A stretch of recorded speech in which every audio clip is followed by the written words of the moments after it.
Oke, katarsis kali ini saya gemes banget ya. Sudah lama sih sebenarnya, cuma karena ada postingan ini, saya makin gemes gitu. Mohon maaf ya, ini curhat ya.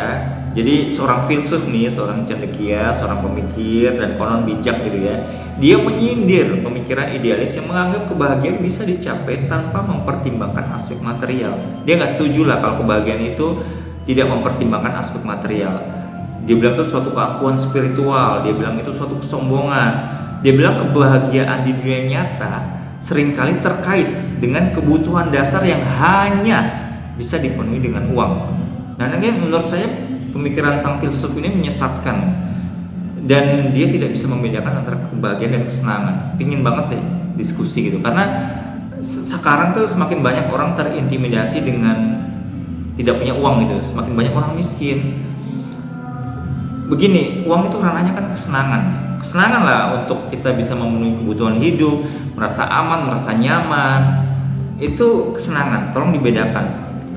Kebahagiaan itu seperti ibadah. Kita berdoa, kita merasa ada tujuan, ada nilai, ada makna baik. Kita berpuasa, bersusah-susah, ada tujuan, ada makna baik. Kita tahu ada Tuhan, kita rasakan Tuhan gitu. Atau yang umum, yang non agama ya, yang bisa laksanakan pada saat mereka bisa menolong orang lain, memberikan sesuatu ke orang lain, merugikan dirinya, mengorbankan dirinya, dia merasakan ada ketenangan, kedamaian, itu kebahagiaan. Beda kan? Pada saat seorang bisa bersyukur bahkan dalam kesusahan, itu suatu kebahagiaan karena ada makna, ada tujuan baik, ada nilai baik, karena dia tahu ada sesuatu yang baik terkait iman, terkait harapan, karena dia merasakan kehadiran Tuhan itu nyata bahkan dalam kesusahan.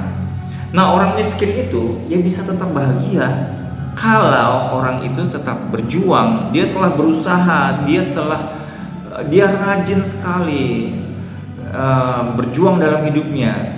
Itu suatu pemaknaan yang baik. Dan pada saat dia masih miskin, dia tahu, ini contoh aja ilustrasi bahwa Tuhan itu memberikan kesusahan untuk tujuan baik. Padahal dia kan udah berusaha berjuang dalam hidupnya. Dan ada harapan di situ, ada keimanan yang baik. Nah, ini sang filsuf kan seperti menyesatkan ya, gemes banget. Dan banyak pihak yang mencampur adukan antara kesenangan dan kebahagiaan, pleasure and happiness.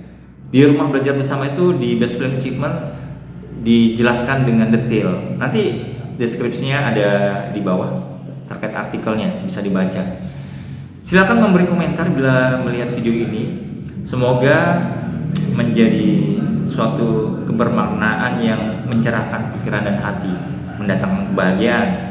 Kiranya bermanfaat. Terus semangat, merdeka, maju, berdaya.